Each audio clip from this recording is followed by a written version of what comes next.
Residential zone ఎట్లా glass ఫ్యాక్టరీలో సంబంధించిన వెంచర్ అయిందో, లేదా ఎట్లా బీర్ కంపెనీకి సంబంధించి రాజేంద్ర నగర్ లో కంపెనీ అయిందో, ఇది కాదు కదా బ్రదర్. ఈ 4-5 అంశాలకు సంబంధించి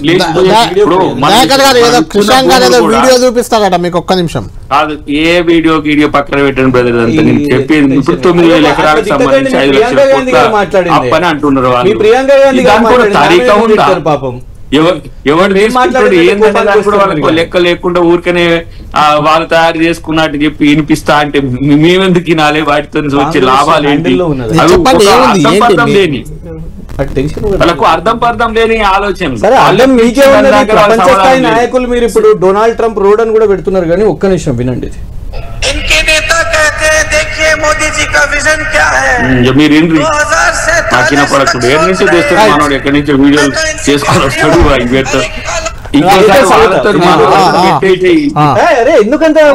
చెప్పండి మరి వినపడాలి కదా నువ్వు చెప్పేది. इतनी हिम्मत नहीं है कि अपने काम पर वोट मांग ले। बीजेपी के नेता कहते हैं कि देखिए मोदी जी का विजन 2047 का सोच रहे। मैं कहती हूं कि आप सिर्फ कल और आज का सोच लेते कि जनता किस तरह कमा रही है और कितना संघर्ष कर रही है।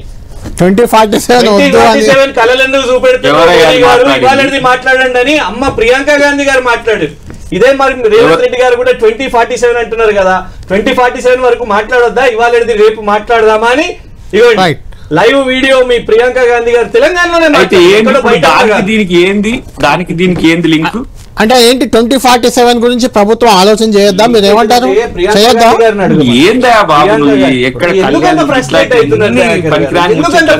చర్చనంతా ఆగమాగం చేస్తాను.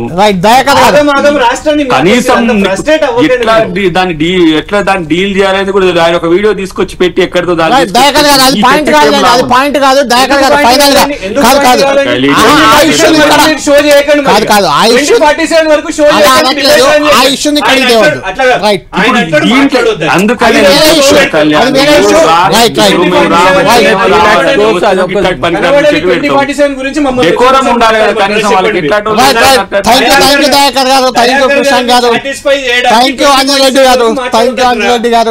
మొత్తానికి 2047 విజన్ ఎలా ఉండబోతుంది అనేది రేపు ఎల్లుండి జరిగే గ్లోబల్ సమిట్ లో ఆవిష్కరణ కాబోతుంది. వచ్చిన తర్వాత విజన్ డాక్యుమెంట్ మీద మళ్ళీ కిషన్ గారు, అర్జున్ రెడ్డి గారు మళ్ళీ చర్చించే అవకాశం చాలా ఉంటుంది.